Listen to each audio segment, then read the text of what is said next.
Salam sejahtera Malaysia, denyut nadi suara rakyat bergema di channel ini. Jangan lupa tekan butang subscribe, like dan share. Malaysia kita punya, cintai Malaysiaku, kita jaga kita.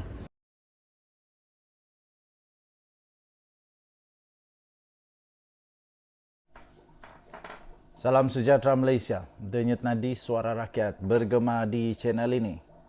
Misteri tentang 1MDB pastinya ingin diketahui secara benar oleh seluruh rakyat Malaysia. Akhirnya hari ini, kita dapat tahu kebenaran sebenar apabila banyak suara-suara yang kaitkan Zeti Akhtar Aziz dengan 1MDB. Tapi hari ini Zeti keluarkan satu rahsia daripada Najib Razak. Rahsia yang pasti menutup segala-galanya. Kita sudah tahu kebenarannya. Zeti Akhtar Aziz mendedahkan Najib telah meminta Bank Negara Malaysia untuk keluar surat untuk bersihkan nama. Aduh, Najib. Najib minta BNM untuk keluarkan surat bersihkan nama. Itu kata Zeti. Bekas Gubernur Bank Negara Malaysia BNM, Tan Sri Dr. Zeti Akhtar Aziz yang memberikan keterangan terhadap Datuk Seri Najib Tun Razak hari ini menafikan beliau dan keluarga menerima faedah daripada penyelewengan syarikat 1MDB. Katanya tiada seorang pun dalam keluarga saya menerima atau mengambil duit 1MDB. Tiada satu sen pun katanya. Zeti berkata demikian ketika disoal balas oleh Timbalan Pendakwa Raya Ahmad Akram Garib sama ada terdapat dalam kalangan ahli keluarga yang mendapat faedah daripada 1MDB. Sementara itu Zeti melalui pernyataan saksinya berkata, Datuk Seri Najib Tun Razak meminta Bank Negara Malaysia untuk membersihkan namanya berhubung wang berjumlah 2.6 bilion ringgit Malaysia dalam akaun peribadi bekas Perdana Menteri itu. Menurut Zeti, beliau bagaimanapun enggan mematuhi permintaan Najib yang juga bekas Menteri Keuangan ketika itu kerana tidak mempunyai pengetahuan mengenai akaun bank terbabit. Katanya Najib memanggilnya ke pejabat pada 3 Julai 2015 dan memintanya mengeluarkan kenyataan bahawa beliau iaitu Najib tidak melakukan apa-apa kesalahan dalam akaunnya. Kemudian Zeti berkata, saya beritahunya saya tidak boleh mengeluarkan kenyataan begitu kerana tiada pengetahuan mengenai transaksi dalam akaunnya. Beliau terima keputusan saya. Sejurus selepas mesyuarat itu, saya menerima panggilan daripada Menteri Kabinet yang membuat permintaan sama dan saya berikan jawapan sama. Iaitu saya tidak boleh mengeluarkan kenyataan sedemikian kerana tidak tahu apa yang berlaku dalam akaunnya, katanya. Zeti menjelaskan beliau tidak mengetahui wang yang berjumlah 2.6 bilion itu dimasukkan ke dalam akaun Najib dan ia juga adalah wang 1MDB. Milik 1MDB pada ketika itu. Katanya Najib ketika ditemu bual oleh media mendakwa bahawa beliau iaitu Zeti mengetahui wang berkenaan dalam akaun M Islamic Bank Berhad miliknya dan tidak membangkitkan sebarang soalan mengenainya. Saya ingin mengatakan tanpa sebarang keraguan bahawa saya tidak mengetahui transaksi yang berlaku dalam akaun peribadinya pada masa itu, kata Zeti. Ini adalah kerana semua pemegang akaun dalam sistem kewangan kami dilindungi oleh peruntukan kerahsiaan perbankan dalam perundangan kami, katanya. Tiada siapapun yang boleh mengakses mana-mana akaun, melainkan institusi kewangan terbabit mengesan aktiviti mencurigakan dalam akaun itu dan melaporkannya kepada Bank Pusat, katanya. Denyut nadi suara rakyat bergema di channel ini. Tuan-tuan dan puan-puan yang dihormati sekalian, nampaknya Najib dalam masa besar sekali lagi.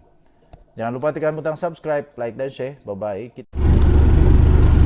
Salam sejahtera Malaysia.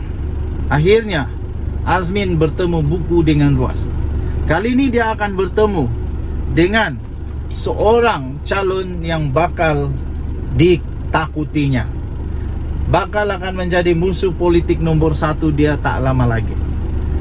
Dia akan berjumpa dengan seorang calon yang boleh mengalahkannya di Hulu Kelang. Kita tengok nanti adakah orang Hulu Kelang masih lagi terima pengkhianat parti seperti Azmin Ali. Kita akan lihat bagaimana mereka menerima dia. Adakah mau terima dia atau tolak dia? Dan kalaulah dia kalah lagi kali ini kepada seorang wanita pula, memang sah-sahlah Azmin punya politik sudah tamat. Pada PRU yang lalu kalah. Kalau PRN pun kalah, memang sah kalah lah tu. Tapi kalau dia menang tak apalah. Maksudnya orang sudah ampuni dia, orang sudah lupakan semua kisah lama dan mahu untuk dia tetap berkuasa. Azmin menepati ramalan berjumpa dengan Juwairia di Hulu Kelang. Datuk Seri Muhammad Azmin Ali menepati ramalan apabila diumum sebagai calon mewakili Perikatan Nasional PN bagi kerusi Dewan Undangan Negeri Dun Hulu Kelang dalam pilihan raya PRN 12 Ogos ini. Pengumuman itu disahkan dan telah dibuat oleh pengurusi PN sendiri, Tan Sri Mahyadin Mak Yassin, pada satu majlis pengisytiharan calon PN bagi PRN Selangor di Padang Taman Medan di sini pada hari ini. Dengan pengumuman itu, bekas Menteri Perdagangan Antarabangsa dan Industri itu yang sebelum ini penyandang kerusi Dun Bukit Antarabangsa akan bertembung bekas ahli Dewan Undangan Negeri Adun Bukit Melawati Juwairia Zulkifli. Kita akan tengoklah di sana nanti. Kedua-duanya mereka ini bukanlah pernah bertanding di Dun Hulu Kelang ini. Kedua-duanya berasal daripada Dun yang berbeza, yaitu di Dun Bukit Antarabangsa untuk Azmin Ali dan Dun untuk Bukit Melawati untuk Juwairia Zulkifli. Sebelum ini Muhammad Azmin yang juga bekas ahli Parlimen Gombak membayangkan tidak bertanding pada PRN kali ini. Dengan alasan kononnya bagi memberi laluan kepada calon muda yang berpotensi dalam PN untuk bertanding. Ya ke? Muhammad Azmin yang juga ketua penerangan PN sebelum ini memenangi kerusi Dun Bukit Antarabangsa atas tiket Pakatan Harapan. Waktu itu tiket Pakatan Harapan. Sekarang dia terpaksa lari daripada Bukit Antarabangsa sebab dia tahu di Dun Bukit Antarabangsa itu dia menang di Pakatan Harapan. Jadi kalau dia bertanding sana lagi, boleh sah-sahlah dia kalah kerana dia sudah dianggap sebagai pengkhianat di sana. Pengkhianat kepada parti PKR kerana dia lari dan menyebabkan tumbangnya Kerajaan Pakatan Harapan yang lalu. Susulan perpindahan itu, PN menampilkan peguam yang juga aktivis kemasyarakatan itu Sasha Laina Abdul Latif untuk mempertahankan Dun Bukit Antarabangsa. Sasha Laina pertama kali diturunkan PN pada pilihan raya umum ke-15 yang lalu di Parlimen Ampang, namun tewas teruk. Turut diumumkan pada majlis yang sama malam ini ialah nama anak bekas pengurusi perhubungan UMNO Selangor Tan Sri Noh Omar, iaitu Nurul Sazwani, sebagai calon di Dun Permatang. Selain Ketua Sri Kandi Bersatu Datuk Sri Rina Harun di Dun Batu 3. Denyut nadi suara rakyat bergema di channel ini. Kita akan menantikan lebih banyak lagi pengumuman demi pengumuman selepas ini. Kita jumpa lagi. Bye-bye. Salam sejahtera Malaysia. Wow, tajuk berita kali ini. Mereka bawa duit. Cuba beri di Komplek PAS. Sejumlah 1 juta ringgit Malaysia. Wow. Sekali lagi, mereka bawa duit, cuba beri di Kompleks PAS sejumlah 1 juta ringgit Malaysia. Daripada biharian.com, 23 Julai 2023. Ketua Pegawai Eksekutif Perbadanan Menteri Besar MBI Kedah, iaitu Muhammad Sobri Osman, menafikan terbabit dalam kegiatan rasuah dan salah guna kuasa dalam isu unsur nadir bumi REE yang berjumlah 13 juta ringgit Malaysia. Sebaliknya, beliau menegaskan nilai 13 juta adalah jumlah pelaburan yang dibuat pengurusan MBI terdahulu di luar negara dan pihaknya sedang berusaha mendapatkan wang berkenaan kembali. Katanya, saya diamanahkan untuk menjaga MBI. untuk membangunkan ekonomi negeri. Bukan setahun dua saya mengikuti angka pendapatan Kedah.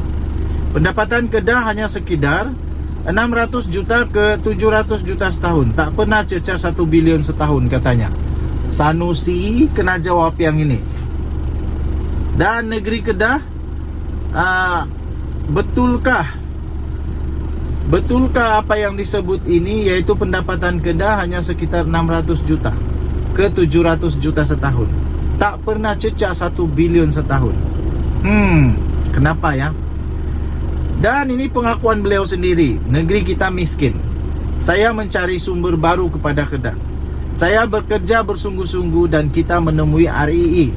Kalau kita baca jadual berkala unsur, ada 17 elemen RII di dalamnya. Mineral ini perlu digali dan dilombong dengan kaedah melombong baru dan berbeza, menggunakan kaedah in situ leaching ataupun ISL, di mana ianya ditebuk lubang seluas 4 inci, kedalamannya boleh 7, 10 atau 15 meter. Kemudian ada pipe secara horizontal untuk mengumpulkan mineral. Di atasnya diletak pipe dan dimasukkan chemical untuk menghasilkan tindak balas. Katanya ketika berucap pada cemerlang gelombang Perikatan Nasional di Padang Awam, Kuala Ketil malam tadi. Rabu lalu Muhammad Sobri dan seorang pengarah syarikat ditahan Suruhanjaya Pencegahan Rasuah Malaysia kerana dipercayai telah terbabit dalam salah guna kuasa dalam sektor pelombongan membabitkan nilai 13 juta. Muhammad Sanusi kemudian menjelaskan beliau terbabit secara langsung dalam urusan RII, termasuk berusaha untuk mendapatkan prosedur operasi standar SOP daripada Kementerian Tenaga dan Sumber Alam, kini Kementerian Sumber Asli, Alam Sekitar dan Perubahan Iklim sejak 3 tahun yang lalu. Katanya, saya tak berhenti jumpa Menteri Besar, Setiausaha Kerajaan Negeri, Pengarah Pejabat Tanah dan Galian PTG dan Pengarah Jabatan Mineral dan Geosains GMG untuk kita dapat kelulusan, tapi tak berhasil. Malangnya ada orang datang mencuri RII dan pencuri sudah ditangkap sedar didakwa katanya. Tiba-tiba kita dikaitkan kita mencuri dan Menteri Besar melindungi kita, dan bukti yang dikemukakan adalah surat PTG kepada MBI Kedah dan seorang bernama Ho Chung Meng. Jika setuju, salah kena denda kompaun dan denda itu dibayar oleh Ho Chi Minh. Ketika terima surat itu, saya tak nak terima dan saya berjumpa pengarah PTG minta jangan letak nama MBI kerana akan mencemar nama baik MBI dan Menteri Besar. Tetapi pengarah pendakwa raya maklum kita pemegang lesen sah kawasan ladang hutan, maka kena letak nama MBI dan bukan sebab kita mencuri katanya. Beliau berkata perkara ini sudah dijelaskan Datuk Seri Muhammad Sanusi Madnor beberapa kali, namun enggan diterima pihak yang mendakwa berlaku rasuah dalam MBI. Angka 13 juta yang disebut itu bukan zaman kita. Zaman dulu pelaburan MBI luar negara dan kita berusaha mendapatkannya balik. Tiba-tiba dikaitkan dengan RII katanya. Okey, itulah penjelasan yang amat bagus daripada beliau. Walaupun begitu, ada satu yang saya sangat terkesan dan saya sangat tertarik dengan fakta yang disebut olehnya, iaitu dia kata negeri kita miskin. Dan bukan setahun dua saya mengikuti angka pendapatan Kedah katanya. Pendapatan Kedah hanya sekitar 600 juta ke 700 juta setahun. Tak pernah cecah 1 bilion setahun. Jadi ini Sanusi nak kena terangkan kepada rakyat negeri Kedah macam mana untuk nak majukan Kedah. Saya doakan semoga semua berjalan dengan lancar dan baik. Kebenaran perlu ditegakkan. Kita akan tahu tak lama lagi siapa yang benar, siapa yang tak benar. Jadi Suara Rakyat bergema channel ini. Bye-bye.